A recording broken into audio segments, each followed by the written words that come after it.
Thank you for raising that. In fact, some of the authors make that suggestion that we would, in fact, there's a book called Homo Deus, all right, which addresses this issue, where the hope is eventually we will become God.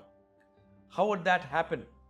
Because we would master everything around, and we would be able to beat death.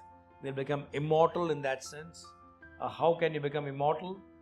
Their hope is that in some way artificial intelligence will allow us to move away, transhumanism, from biological bodies to silicon based bodies or something like that. So we'll become more machine, transhumanism.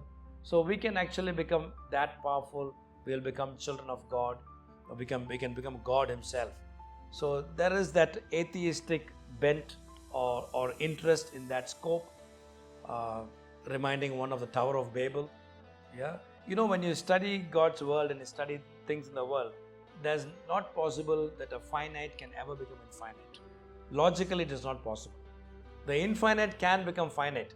That's what happened in Jesus' incarnation. But the finite can never become infinite. But that's the longing. God has put eternity in the hearts of people. So people want something more, something bigger, something that transcends. So that's the hope and longing.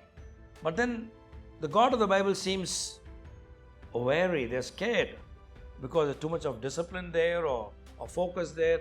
You have to give your life over to Christ. Now that seems challenging.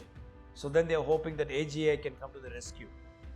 Now that reminds me of the verse in Romans where Paul says, people end up worshipping creation rather than the Creator. Now this is a good example.